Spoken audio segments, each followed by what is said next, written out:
Thanks very much for everyone for being here today. I'm really excited to share with you some results on a project that I've been working on with Renee Gosselin that examines who is more likely to seek out or resist algorithmic advice.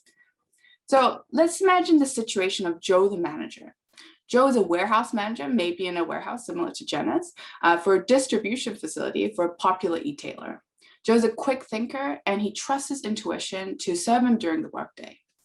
At the start of each morning, Joe has to decide how many workers will cover that day's shift. If he sends home too many for that day, he runs the risk of not fulfilling all the orders, causing a backlog. If he keeps on too many, however, he runs the risk of coming under scrutiny from management and going over budget. His decision is aided by an algorithmic advisor that considers previous ordering patterns and gives him an estimate of how many orders he's likely to have to fill that day. Today, the algorithmic advisor suggests that he should send home a larger number than he feels comfortable with, should he take its advice. Now, this scenario is one that plays out every day across multiple industries and is not just limited to those who want to manage their inventory. Algorithmic decision aids, recommender systems, and advisors have proliferated across myriad applications such as financial investing, employee hiring, loan decision-making, the detection of welfare and insurance fraud, as well as judicial decisions on who to grant bail to. These technologies are only growing rapidly in their use and application. However, value is left on the table by users who resist this new technology. Thus, even though the technology itself can be useful, it's no use if the technology is ignored or even resisted by the users themselves. So understanding the people that use these new technologies is just as important as the technologies themselves in helping organizations achieve a successful digital transformation. Now, when we look at the literature on judgment and decision-making and what has been done on algorithmic advice adoption, it's mostly documented why people are averse to using them. So across a wide range of situations and decision-making domains, prior work has demonstrated the irrationality of decision-makers when confronted with otherwise useful advice from algorithmic sources. So on the whole, these works present a picture of algorithmic aversion, where despite the usefulness of the advice from the algorithms, individuals are disinclined from taking and adopting this advice. There is a nascent burgeoning stream of work, however, that's begun to document the instances in which people can appreciate and even prefer algorithmic advice.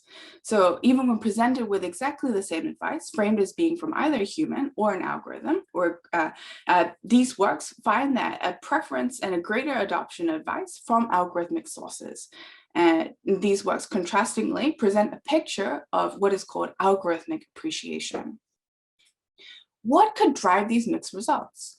If we take a step back and consider the literature as a whole, we can see that the literature has done a very good job in identifying aspects of the algorithm itself that can generate algorithmic aversion or appreciation. So these include aspects that I touched on before, such as the speed of the algorithm, the transparency, the amount of personalization, the accuracy, the transparency, and the domain area that it's being used in.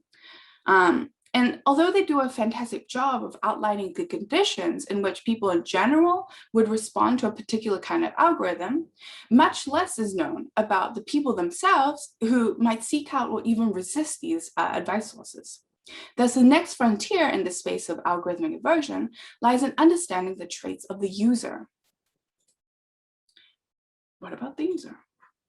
Since most people don't look at the academic literature in informing the decision-making, but more so they're exposed to what's in the popular culture, we took a look around to see what everyday people are being exposed to and found an abundance of anti-artificially intelligent sci-fi tropes of intelligent takeover. And although the deep intelligence required for the sentient AI agents to rule humankind is far from development, a strong mistrust still exists against emergent forms of technology, and especially algorithmic technology. Some individuals may be more prone to accepting these urban legends than others, and one factor that separates them out is cognitive style. So as well as being linked to a proclivity towards conspiracy theories and an inability to suppress biases, cognitive style has many linkages that lend it a lot of potential for being a key moderator of algorithmic receptivity. Cognitive style is defined as the individual tendency towards relying on either system 1 or system 2 thought processes, which in the language of dual process theory, you have system 1 individuals relying on the fast, automatic, and heuristic thinking, whereas deliberative system 2 thinkers are more likely to take their time with their controlled and conscious form of thinking. And although individuals will vary in the use of system 1 versus system 2, depending on the specific task at hand, everyone has a natural tendency that they that they rely more on system 1 versus system 2 on. So integrating the research on cognitive reflection with algorithms, I'm going to present to you a series of 3 studies that answers the research question of when and why do people resist algorithms? And given the literature on that relates greater cognitive reflection with analytical thinking, we hypothesize that individuals who are more cognitively deliberative would show a greater algorithmic appreciation and a greater preference for algorithmic advice compared to their more intuitive counterparts.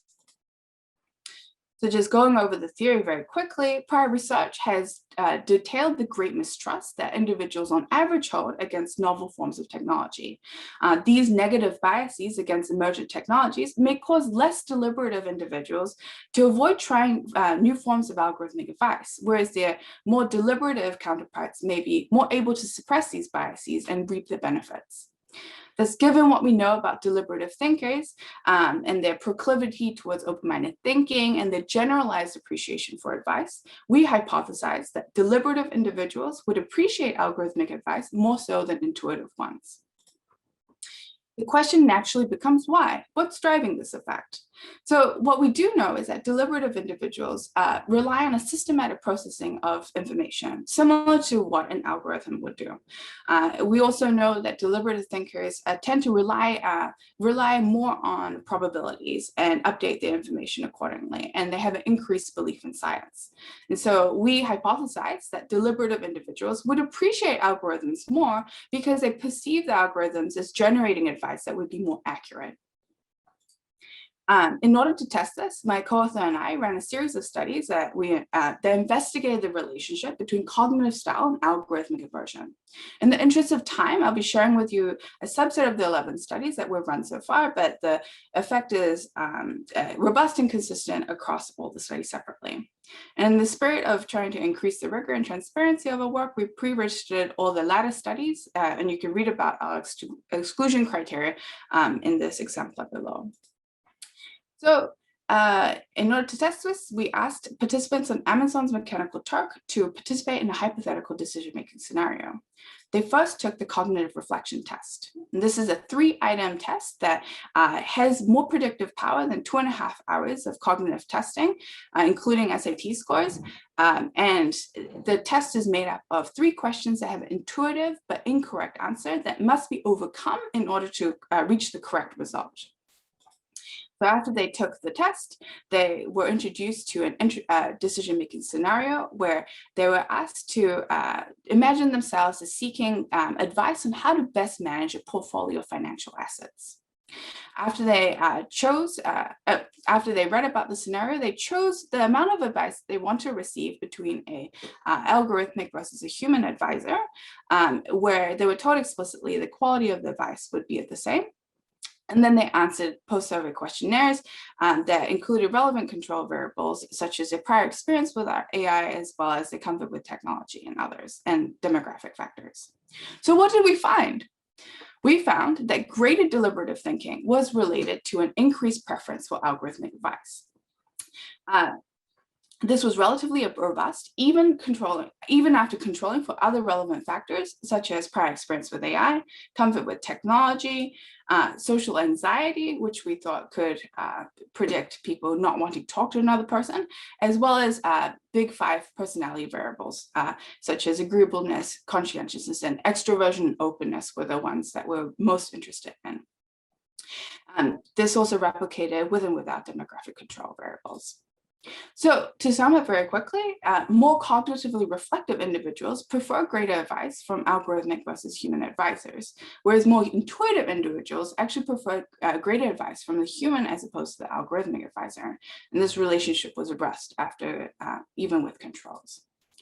So given that the prior work has found that individuals are sensitive to the domain area in which the algorithmic advisors are operating in, we sought to see whether this relationship would replicate even in something other than financial decision making. So what we did was it took the same paradigm as in study 1, with the main difference being that the decision-making scenario, we expanded out to 4 different consequential decision-making areas. So we asked them, in addition to the initial financial decision-making task as before, we also asked them to imagine themselves as an HR manager about to hire, reviewing candidates to hire for the organization, or to imagine themselves as a college admissions officer who is reviewing applicants for admission to a university, or to imagine themselves as being diagnosed with a health condition and wanting advice on how to best manage it. So what we found was that the overall relationship between cognitive reflection, algorithmic appreciation, or aversion replicated. The only difference being a main effect in the domain areas where in the healthcare decision-making domain, people preferred more advice on the whole from a human provider as opposed to an algorithmic advice source. So we replicated the effect so far, and it was robust for the domain area. The question becomes, well, why is that the case? And so in order to figure out a little bit more of what might be driving this effect, we looked at the open-ended, we collected and looked at the open-ended text responses from these respondents that they used to justify their preferences. And one of the recurrent themes that emerged from the data was the concept of advisor accuracy, where some individuals stated that they didn't think that algorithmic technology was far enough developed to produce adequate results, whereas others pointed to the greater processing power and predictive abilities in generating more accurate conclusions from an algorithmic advisor. So the last set of studies that I'll present to you today is trying to establish the mechanism. So do intuitive thinkers perceive algorithmic advices differently to deliberative ones? And so using a similar setup as study 1, we asked the participants to take the CRT and then choose between the algorithmic and human advisor. And we also asked them to rate the perceptions of the advisors on the accuracy, objectivity, and impartiality. And what we found was that intuitive individuals indeed think of the advisors differently than the deliberative ones, where they view the human advisors as being more accurate than the algorithmic ones. And when we subjected we need to wrap up analysis, this is the last slide. We found that basically the perceptions of accuracy mediated almost 40% of the variance in explaining the relationship between cognitive style and advisor choice. And with that, I thank you for your time.